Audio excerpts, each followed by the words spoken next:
He says, I'm finishing episode 327 now. I know there is so little redemptive fruit, if any, in name calling.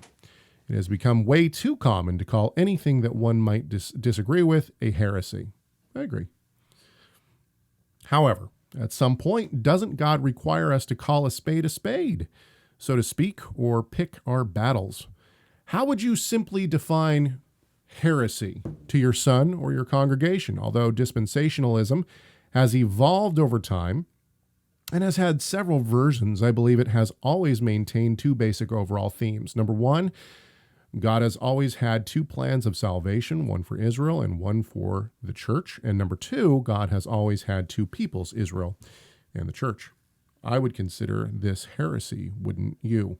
This is a great question. Okay, I've talked for a really long time. Do you want to start, or do you want me to go first and then wrap it up? You go. I'll listen. Okay. There's 2 points that my good friend Stephen here has made. Number one is how would I define heresy, or how would you, Rob, define heresy? And the second is, would we consider dispensationalism heresy? Well, let's define heresy first. I think that heresy is different than heretic. Now, I understand that, and every time I have tried to define these, people have said I'm not correct. I take heresy at the dictionary version of heresy, which is anything that is contrary to the scriptures. So if it is heresy, then it is contrary to biblical truth. Now, people you don't hear Christians come out and say, yes, I believe mostly truth, biblical truth, but I do believe heresy in these issues. Everybody believes that their biblical truth, that their version of truth is biblical truth if you are talking to believers. And that needs to be considered when we go into the idea of whether or not dispensationalism is heresy. The other version, heretic, I probably take my own definition of this probably a little bit. I believe that a heretic is someone who actively preaches against the gospel in one way, shape, or trying to get followers to believe their idea, to follow their, or even if they are preaching a.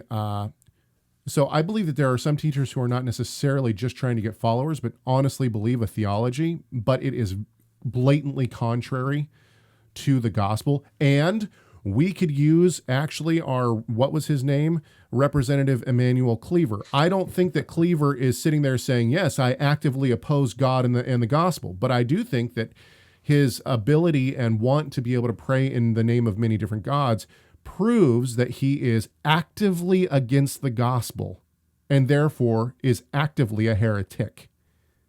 It's not just heresy that he believes, he is a heretic right now. And so I think that it's different if somebody says, oh, well, Caleb believes in heresy. Okay, that means that I believe a doctrine that they think is not biblical. However, if they say I am a heretic, it means that I'm actively preaching against the gospel. That's how I personally define these things. That's my personal definition. Do you want to expand on that before we move on? No. No. All right. Moving on then, let's go to dispensationalism. Stephen's question on dispensationalism then, is dispensationalism heresy? I think that dispensationalism, as I have defined heresy, is heresy. In that now that's not to say that people who believe in dispensationalism are heretics. And we'll talk about this a little bit.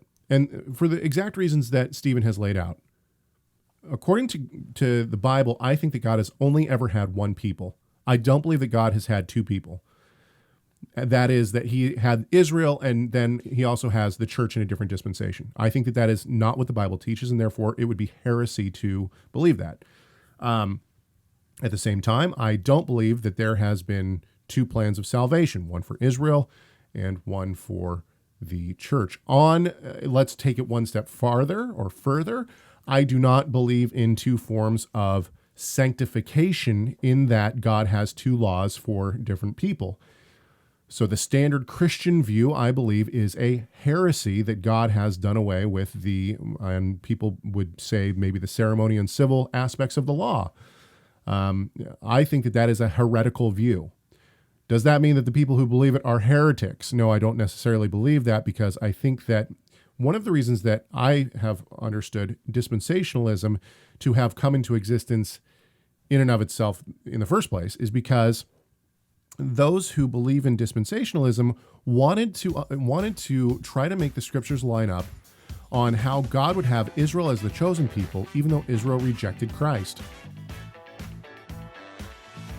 Thank you so much for watching this video. Tell us your thoughts on this subject by leaving a comment in the comment section.